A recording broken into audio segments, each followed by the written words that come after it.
জনাব তাহের মাহমুদ আহমদ সাহেব শহীদ, পিতা সঈদ আহমদ মরহুম সাহেব। ইনি কোট আদু মুজাফরগড়ের অধিবাসী ছিলেন। 1953 সনে তার পিতা প্রথম আহমদিয়ত গ্রহণ করেন। পরিবারের সবার মধ্য থেকে লাহোরে স্থানান্তরিত হন। কোট আদু থেকে ম্যাট্রিক পাশ করেন, এরপর প্রাইভেট চাকরি নেন, তারপর মালয়েশিয়া যান। মানসিক দিক থেকে কিছুটা দুর্বল ছিলেন। শাহাদতের সময় বয়স ছিল 53 বছর। বাইতুন নূর মডেল টাউনে শাহাদত বরণ করেন তিনি। আর জুমার জন্য আসার পূর্বে হালকা প্রেসিডেন্টের ঘরে যান। সদর সাহেব হাসি ঠাট্টার ছলে বলেন যে চলো তোমাকে জুমা পরে নিয়ে আসি। এভাবে প্রেসিডেন্ট সাহেবের সাথে প্রথমবার বাইতুন নূরে যান, নতুবা ঠোকর নেয়াজ বেগে বা কখনো দারুল জিকিরে গিয়ে নামাজ পড়তেন। সেখানেই তিনি শাহাদত বরণ করেন। সন্ধ্যা 7টার সময় জানা যায় শাহাদত বরণ করেছেন। বুকে দুটো বুলেট লাগার, মাথায় একটি। সারা জীবন বলতেন যে আমি বুলেটকে ভয় করি না, আমি শহীদই হব। পুরো এলাকায় পরিচিতি ছিল। অত্যন্ত নিষ্ঠাবান আহমদী এবং প্রত্যেক পথিককে তিনি সালাম বলতেন। সৈয়দ ইরশাদ আলী সাহেব শহীদ, সৈয়দ সামিউল্লাহ সাহেব বলেন তার পিতা শহীদ মরহুম কুচা মীর হাসামউদ্দিন সিয়ালকোটের অধিবাসী। দাদা সৈয়দ খসরত আলী শাহ সাহেব রাদিয়াল্লাহু তাআলা আনহু এবং নানা হযরত সৈয়দ মীর হামিদ শাহ সাহেব রাদিয়াল্লাহু আনহু সিয়ালকোটের সাহাবী ছিলেন এবং মুসলিম ইসলামের বিশেষ সাহাবীদের অন্তর্ভুক্ত ছিলেন। সিয়ালকোটে অবস্থানকালে হযরত মসিহ মাউদ আলাইহিস সালাতু ওয়াস সালাম তাদের ঘরে অবস্থান করেন। তার পিতা চিটিউটের জামিয়া আহমদিয়া এবং রাবওয়া জামিয়া আহমদিয়ার প্রিন্সিপালও ছিলেন। তিনি নিজের ঘর জামাতকে তো উপহার হিসাবে দেন।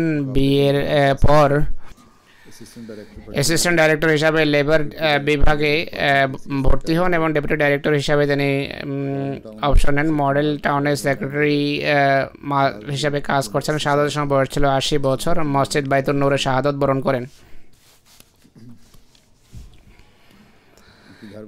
ঘরের সদস্যরা বলেন যে নামাজে জুমার জন্য যাওয়ার পূর্বে ঘরে বুকে হাত রেখে শায়িত ছিলেন এবং বলছিলেন আজকে আরাম করতে মন চাচ্ছে, যাওয়ার ইচ্ছা হচ্ছে না। এরপর উঠে জুমার জন্য চলে যান। কিছুক্ষণ পর যাওয়ার সময় বলেন যে আমি যাচ্ছি, আবার দ্বিতীয়বার বলেন যে আমি যাচ্ছি।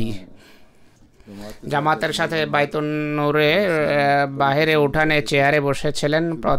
প্রথম দিকে যখন আক্রমণ হয় বাইরে যারা ছিল তাদেরকে ভিতরে পাঠিয়ে দেন, যেখানে তিনি শাহাদত বরণ করেন। শরীরে 3টি বুলেট লাগে। তার পরিবারের সদস্যরা বলেন যে বেশ কয়েক বছর পূর্বে শহীদ মরহুম বলেছেন যে তিনি আওয়াজ পেয়েছেন ইন্নী রাফিউকা ওয়া মুতাওয়াফিকা। শ্রোতা হয়তো উল্টা শুনেছে, হয়তো ইনি বলেছেন ইনি মুতাওয়াফিক ওয়া রাফিউকা। যাই হোক,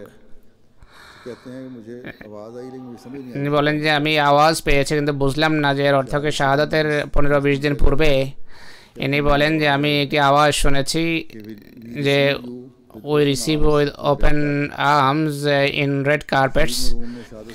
মৃত্যুর কয়েকদিন পূর্বে স্বপ্নে একটা ঘর দেখেন, সেই তাতে একটা সুন্দর বগির মতো কিছু এসে স্থির হয়ে যায়। আওয়াজ আসে যে মির্জা বশিরউদ্দিন মাহমুদ আহমদ রাদিয়াল্লাহু আনহু এসেছেন। গত 1.5-2 মাস থেকে তিনি বলছিলেন যে আমি আমার পিতামহের ন্যায় ধর্মের খেদমত করতে পারিনি, এই জন্য তিনি খুব চিন্তিত ছিলেন। মানবাধিকার প্রদান তার বিশেষ বৈশিষ্ট্য ছিল। আত্মীয়তার বন্ধনকে দৃঢ় রাখার চেষ্টা করতেন।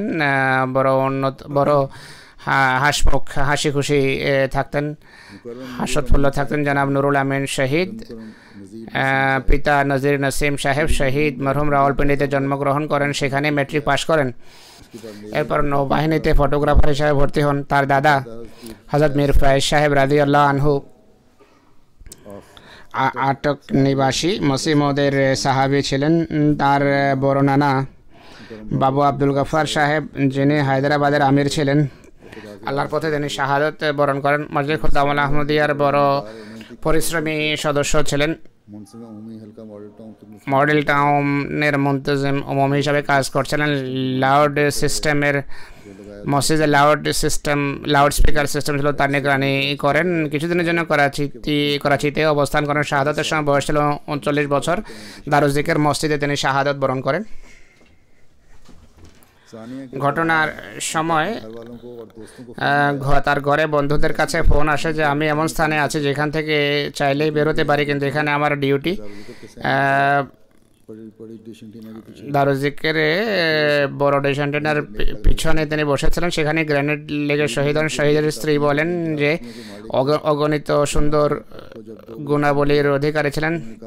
2টার সময় ঘরে ফোন করেন, বলেন যে আমি ভালো আছি।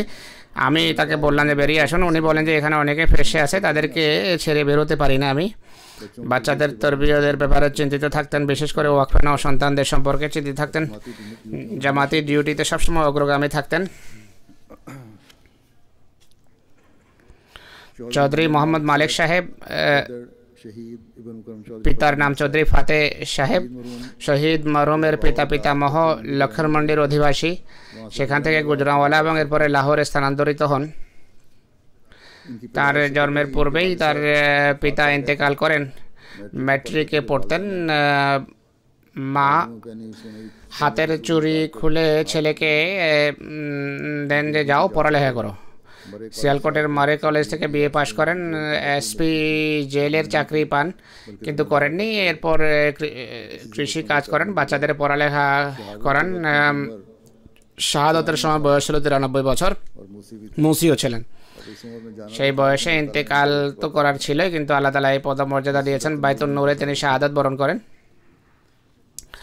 পরিবারের সদস্যরা বলেন যে বয়সের কারণে ভুলে যেতেন, তাই 7-8টি জুমা তিনি পড়েননি। 28শে মেতে জুমায় যাওয়ার জন্য বড় জিদ করছিলেন।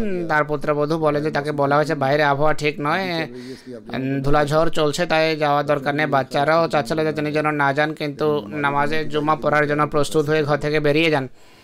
প্রায় সময় মসজিদের উঠানে চেয়ারে বসে তিনি জুমার নামাজ পড়তেন। ঘটনার দিনও উঠানেই চেয়ারে বসেছিলেন। আর আক্রমণের প্রথম ভাগেই বুলেট লেগে তিনি ইন্তেকাল করেন, শাহাদাত বরণ করেন। শান্তিপ্রিয় মানুষ ছিলেন, কখনো কারো উপর জুলুম করেননি। হযরত মসিহ মউদ আলাইহিস সালাতু ওয়াস সালামের বই গভীর আগ্রহের সাথে পড়তেন, ঘরের সদস্যদেরকেও নসিহত করতেন। তার ছেলে দাউদ আহমদ সাহেব বলেন যে আমি যখন অর্থনীতিতে এমএ করি, আব্বা আমাকে আব্বার কাছ থেকে চাকরির অনুমতি চাইলে তিনি বলেন যে আমার চাকরি করো। আমি বললাম যে সেটি কি? তিনি বলেন যে রীতিমতো অফিসের মতো প্রস্তুতি নিয়ে সকাল 9টায় আসবে, মাঝে তোমার লেজারও থাকবে, আর সন্ধ্যা 5টার সময় ছুটি দেব।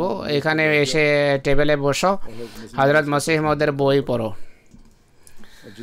আর বাইরে চাকরি করে যত বেতন পাবে বলে মনে করো তত টাকা আমি তোমাকে বেতন হিসেবে দেব। বই পড়ার পর সেই চাকরি তার শেষ হয়। বাল্যকাল থেকে এইভাবে তরবিয়ত করেন। বাল্যকাল থেকে বিয়ে পর্যন্ত আজানের পর বাচ্চাদের কোরআন আনতেন দরজার, যতক্ষণ নামাজের জন্য উঠতো না, ছাড়তেন না। এরপর উজু করিয়ে ঘরে বা জামাত নামাজ পড়াতেন। বাচ্চাদের তরবিয়তের জন্য, সুশিক্ষার জন্য কখনো মারেননি। আর আমার ছেলে বলেন যে আমাকে দর্শন বোঝাতেন যে বাচ্চাদের জন্য দোয়া করা উচিত, এটি তাদের প্রতি প্রকৃত সহানুভূতি। আর মেরে পিটিয়ে কখনো তরবিয়ত হয় না। তিনি বলেন যখনই চোখ খুলতো আমি কেঁদে তাকে সন্তানের জন্য দোয়াই করতে দেখেছি রাতের বেলা।